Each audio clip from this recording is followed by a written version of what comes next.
자, 여러분 이제 통일정부 수립을 위한 노력 부분 선생님이 이야기를 나누도록 하겠습니다. 자, 우리 모스크바 3국 외상회의 결정에 따라서 대한민국의 임시민주주의 정부를 수립하기 위해서 어떻게 미국과 소련이 도와줘야 된다고 했었죠. 그래서 미국과 소련이 도와주기 위해서 미소 공동위원회를 개최해서 대한민국의 민주주의 정부가 안정되게 마련이 될 수 있도록 이렇게 이러한 단체를 만들어서 도와주기로 했었고, 결국 핵심은 통일된 어쩌면 임시 민주주의 정부 수립이 모스크바 3국 외상회의 결정이라고 했었죠. 하지만 그걸 위한 어쩌면 하나의 어떠한 도와주는 촉매제의 역할로 미소 공동위원회와 신탁통치를 이야기를 했었는데, 결국 국내에는 신탁통치만 어떻게 보도가 되고, 결국 국민들의 어쩌면 모스크바 3국 외상회의와 강대국의 어떤 신탁통치에 대한 어떤 반대 여론만 엄청나게 강해졌었던, 이게 결국 이게 사회주의를 찬성하냐 반대하냐, 소련에 대한 찬성이냐 반대이냐, 미국에 대한 어쩌면 어떤 인식을 갖고 있느냐, 이거와 이런 어떤 정치적 논리와 연결돼서 결국 국가가 하나로 통일되지 못하고 결국 두 기호 세력으로 분열되는 이런 정치적 흐름까지 있었다고 우리가 이야기를 나눴습니다. 자, 그래서 모스크바 3국 외상회의 결정에 따라서 결국 한국의 임시정부 수립, 그 다음에 신탁통치 실시 문제, 이 두 가지 문제를 가지고 회의를 하고자 미소 공동위원회가 개최가 됐죠. 자, 그래서 미소 공동위원회가 열렸습니다. 1차 미소 공동위원회가 열렸는데, 이 협의에 참여할 조선인 단체, 조선인들을 놓고 미국과 소련의 의견이 갈렸어요. 자, 먼저 소련은 모스크바 3국 외상회의 결정, 신탁통치에 찬성하는 애들만 여기 미소 공동위원회에 참여시키자라고 이야기를 했고요. 그러면 어떤 사람들이었겠어요? 당연히 신탁통치에 찬성했던 좌파 세력들이겠죠. 소련의 입장도 일리가 가죠. 모스크바 3국 외상회의 신탁통치만 결국 부각이 됐지만, 이 모스크바 3국 외상회의 결정에 찬성하는 단체들만 오는 것도 하나의 어쩌면 방법이 될 수 있겠죠. 왜냐하면 모스크바 3국 외상회의에 반대하는 단체들이 괜히 와서 어쩌면 임시민주주의 정부를 수립하는 데 있어서 휘방만 놓을 수도 있으니까, 그것도 소련의 입장에서는 합리적인 결정이라고 볼 수도 있겠습니다. 하지만 사실 소련의 속내는 뭐였죠? 그렇죠. 신탁통치 결정에 찬성하는, 또 자신을 어떻게 따르는 사회주의 세력들, 좌파 세력들만 모아서 어떻게 통일된 정부 수립에 참여시키자라는 목적이었죠. 당연히 미국은 좋아했을까요? 싫어했을까요? 당연히 미국은 별로 좋아하지 않았죠. 그래서 미국 같은 경우는 어때요? 그게 무슨 말이냐? 자유와 평등의 가치에 따라서 결국 조선인이라면 누구나 어떻게 다 참여해야 된다라고 이야기를 했습니다. 그 말은 결국 신탁통치에 반대했던, 또 모스크바 3국 외상회의 결정에 반대했던 우파 세력들도 어떻게 참여시키자라는 거였고요. 당연히 이것도 당연히 합리적이고 맞는 말이죠. 당연히 그래서 이 이야기를 소련도 결국 받아들이기 어렵습니다. 소련의 입장과는 상당히 달랐던 미국의 입장이었던 이야기죠. 결국 두 의견이 계속 대립된 상황에서 서로의 입장 차이를 좁히지 못하고, 결국 어때요? 미국과 소련의 공동위원회는 5월 이후 무기한 연기됐습니다.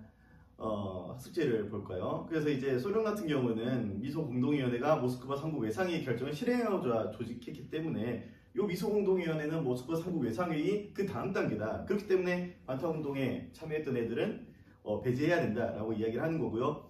미국은 어때요? 소련의 요구는 어때요? 민주주의 이념에 어긋난다. 그래서 모스크바 결정에 언급되지 이것도 않는 내용이다. 모스크바 3국 외상회의에 이 결정은 없었던 거다라고 이야기를 하면서, 또 한국인들의 신탁통치 반대는 정말 정당한 반응이다라고 이야기를 했습니다.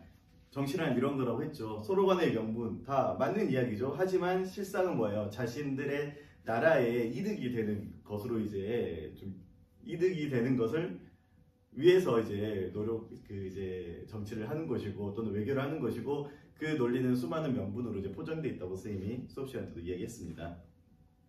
자, 그러면서 1차 미소 공동위원회가 결렬이 되고, 그러면서 통일된 정부가 수립되기 조금 어려워지는 분위기가 맞습니다. 국제 정세상 냉전의 대립이 더욱더 냉전 상황으로 흘러가고, 미소 간의 대립이 더욱더 강화되는 상황에서 이거 북한은 지금 자기들만의 어떤 정부 수립 준비가 착착착 진행되고 있는데 남한은 아직도 통일된 정부를 위해서 노력하고 있고 근데 그게 생각보다 지지부진하다라는 이야기가 이제 또 생각들이 나오는 차에 이승만이 뭐라고 합니까? 이거 이러다가 북한에 먼저 정부가 수립이 되고 이거 남한이 괜히 위험에 빠지지 않느냐? 어떻게 해요? 남한만에 어쩌면 단독 정부를 빨리 수립하자라고 이야기를 합니다. 이게 이승만의 정읍 발언이에요.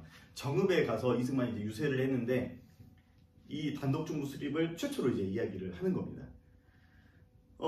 미군정은 이승만의 어쩌면 이 발언을 상당히 좋아하지 않았어요. 상당히 못마땅하게 생각을 했고 이승만의 어떤 생각과는 다르게 미국은 한반도에 통일된 정부를 수립하는 게 목적이었습니다. 그래서 한반도에 통일된 정부를 수립해서 동아시아의 안정을 이제 추구하려고 했고 그런 상황에서 결국 미국의 어쩌면 정책과 좀 다른 어떤 이승만의 이야기였어요. 그래서 하지만 미국의 입장에서도 역시 뭐예요? 그 통일된 정부는 자기 자신 미국이 어쩌면 국익에 도움을 되는 정부였기 때문에 당연히 어쩌면 소련과의 어떤 대립은 피할 수밖에 없었습니다. 자, 그래서 어쨌든 자, 미군정은 남한의 어쩌면 통일 정부를 이제 어쨌든 또는 한반도의 통일 정부를 그죠? 남한이 아니라 한반도죠. 미국은 좌파 우파를 이제 합치는 어쩌면 한반도의 통일된 정부를 수립하는 게 목적이었기 때문에 극좌파, 극우파 대신에 온건한 좌파, 온건한 우파를 모아서 하나의 어쩌면 단체를 만들어서 통일 정부 수립에 노력을 하려고 했었어요.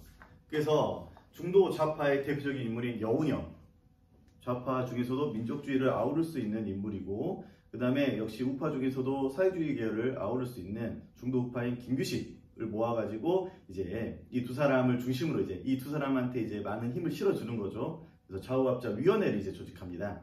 그래서 이 좌우합작위원회는 통일정부 수립운동을 전개해 나가고요. 좌우합작운동 7원칙을 제시해 나갑니다. 김구는 여기에 찬성을 해요. 하지만 이승만과 박헌영 이 좌파 우파의 어쩌면 세력 또 좌파 우파의 거두인 이 두 사람은 이제 반대를 합니다. 좌익 세력의 입장을 볼까요? 좌우합작위원회에서 토지개혁을 이야기합니다. 무상몰수 일단은 토지를 싹 다 이제 국가로 회수하고 무상분배 그 다음에 공짜로 다 나눠주는 거죠. 역시 사회주의적인 어떤 생각을 갖고 있습니다. 그 다음에 친일 반민족 행위자 제거 그 다음에 인민위원회 기억날까요? 그 조선 건국준비위원회의 지부로서 만들어진 단체들입니다. 조선인 자치기구예요.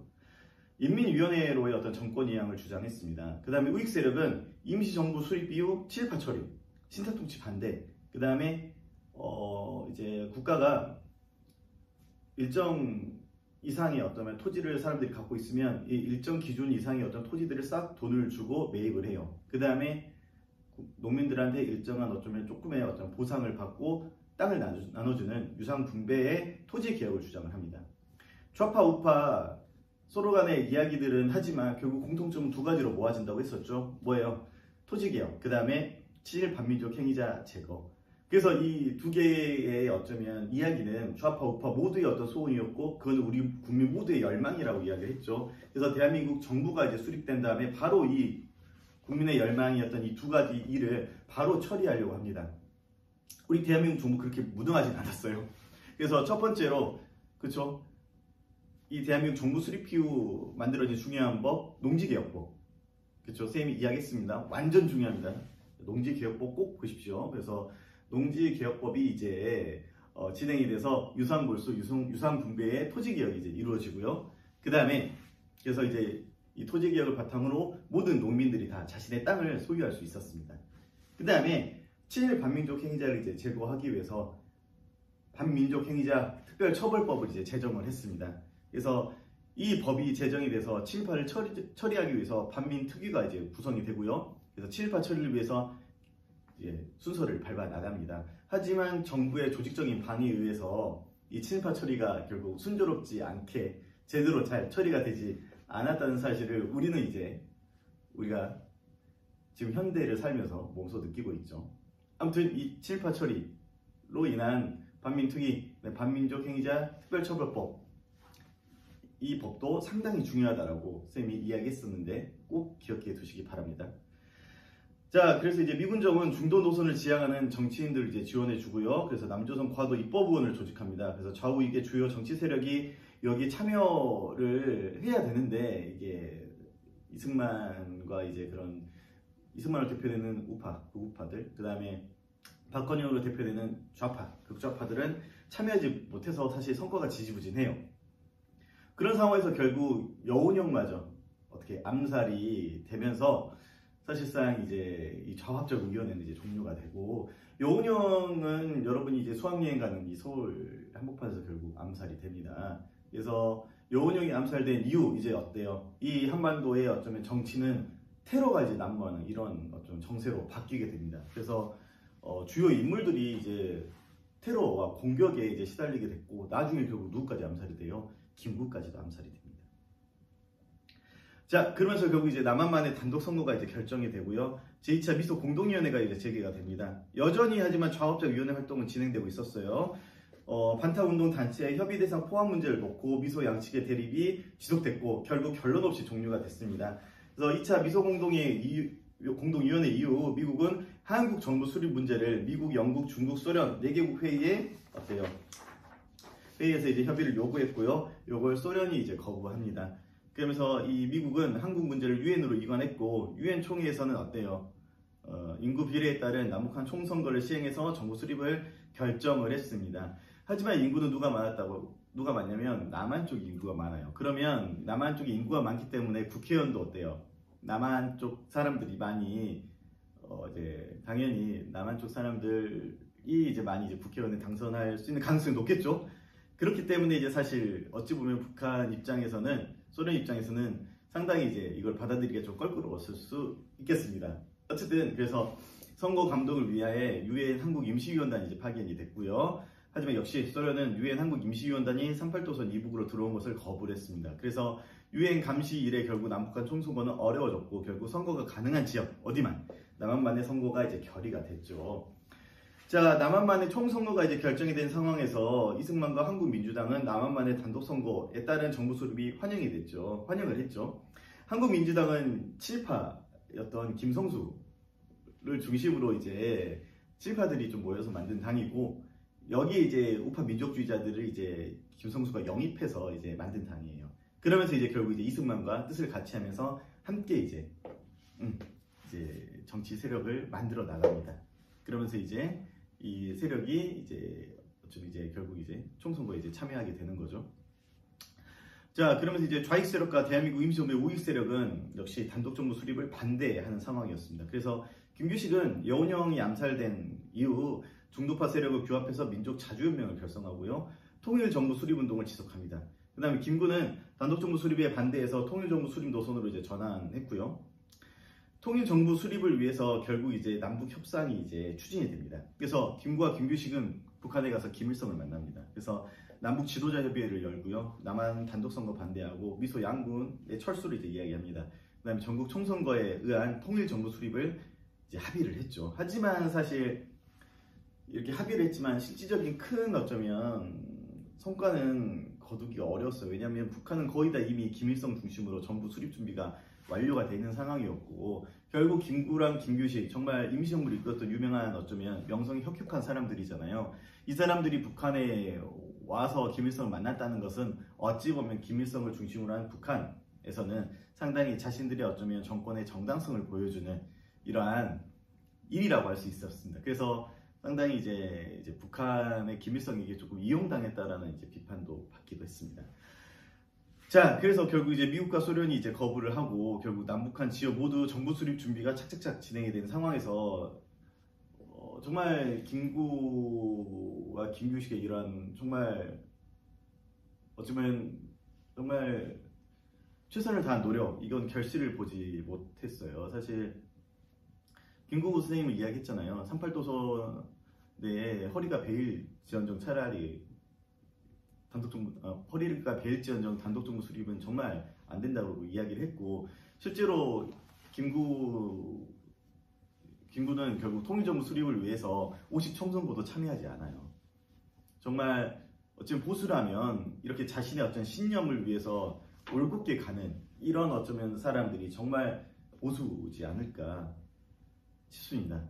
우파 민족주의자의 어쩌면 가장 이상적인 모습을 보여주는 사람이 쌤이 이제 김구라고 생각하거든요. 자신의 신념을 위해서 정치적인 어쩌면 판단보다는 자신의 신념을 위해서 올곧게 나아가는, 어찌면 고집불통이라고 볼 수 있지만, 그때 선생님 이야기했잖아요. 민족혁명당이 만들어졌음에도 불구하고 김원봉이 만든 이 당에 임시정부를 이제 해체할 수는 없어서 참여하지 않았다는 그 김구의 모습, 10년이 지난 후에도 역시 어떻게 해요? 변하지 않고 그 올곧은 모습으로 가고 있습니다. 자, 그러면서 결국 대한민국 정부 수립 이후에도 통일정부 수립운동이 지속됐고요. 결국 어떻게 해요? 안두희의 총탄에 결국 김구가 암살되면서 결국 이 통일정부 수립운동은 힘을 잃게 됩니다. 자, 여기까지 선생님이 이제 간단하게 또 15분 정도 영상을 만들었고요. 그 다음에 뭐 사실 이제 선생님이 계속 이야기를 하지만 모스크바 3국 외상회의, 좌우합작위원회, 그 다음에 이 좌우합작위원회에 어쩌면 좌파 우파의 어쩌면 그 열망 또는 국민 모두의 열망을 통해서 이 좌우합작위원회의 영향을 받아 만들어진 대한민국 임정부, 좌우합작위원회의 어쩌면 이런 열망, 국민들의 열망을 통해서 만들어진 대한민국 정부 수립 이후 만들어진 두 가지의 법, 정말 중요하다는 법, 이 두 개, 요 정도까지는 여러분이 꼭 알아두고 2학기 중간고사 시험을 맞이하면 좋겠습니다.